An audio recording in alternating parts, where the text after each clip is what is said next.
304-324. Saya berkuliah di Universitas Malikus Saleh, jurusan Ekonomi Pembangunan, Fakultas Ekonomi dan Bisnis. Maksud dan tujuan saya di sini adalah untuk mengerjakan dan melengkapi tugas-tugas bahasa Indonesia saya yang diberi oleh Ibu Iba Herliana, SPD MPD. Baik, tidak berlama-lama lagi, marilah kita lanjut ke teori tugas saya. Nah, di sini saya akan menjelaskan tentang penggunaan huruf miring. Definisi huruf miring adalah huruf miring digunakan untuk menuliskan kata atau ungkapan yang berasal dari bahasa asing dan bahasa daerah.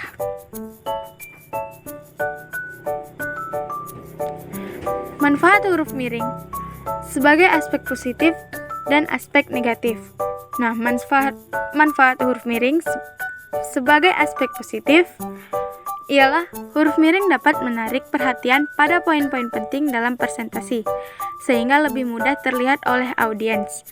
Penggunaan huruf miring dapat memberikan penekanan pada kata atau frasa tertentu, sehingga membantu menyampaikan nada atau suasana hati yang diinginkan.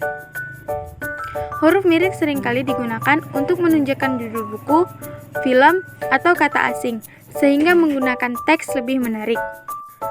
Manfaat huruf miring sebagai aspek negatif. Penggunaan huruf miring yang berlebihan dapat mengganggu dan menghilangkan pesan keseluruhan presentasi. Beberapa audiens mungkin merasa huruf miring sulit dibaca, terutama untuk teks yang panjang. Huruf miring dapat kehilangan pengaruhnya jika digunakan terlalu sering, sehingga mengurangi efektivitasnya sebagai alat visual. Kapan sih huruf miring digunakan? Nah, huruf miring biasanya digunakan untuk menekankan poin-poin penting dalam tulisan. Mereka juga digunakan untuk judul karya seperti buku, film, dan lagu.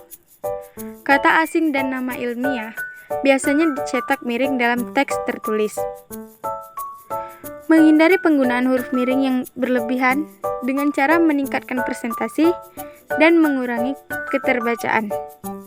Menghindari penggunaan huruf miring yang berlebihan dengan cara meningkatkan presentasi ialah penggunaan huruf miring secara hemat dapat menarik perhatian pada kata atau frasa tertentu. Huruf miring dapat menambah penekanan pada poin-poin penting dalam presentasi. Penggunaan huruf miring secara strategis dapat meningkatkan keseluruhan desain dan daya tarik visual. Menghindari penggunaan huruf miring yang berlebihan dengan cara mengurangi keterbacaan. Penggunaan huruf miring yang berlebihan dapat membuat teks lebih sulit dibaca dan dipahami. Seringnya penggunaan huruf miring dapat mengalihkan perhatian dan audiens dari pesan utama. Huruf miring akan kehilangan pengaruhnya jika digunakan secara berlebihan panjang presentasi. Menggunakan huruf miring dalam desain buat kontras. Huruf miring membantu membedakan teks dan menarik perhatian. Mereka dapat menekankan informasi penting dalam tata letak. Huruf miring dapat digunakan untuk keterangan dan judul elemen. Jika digunakan dengan hemat, huruf miring dapat meningkatkan keterbacaan secara keseluruhan. Menguasai huruf miring dengan cara meningkatkan komunikasi.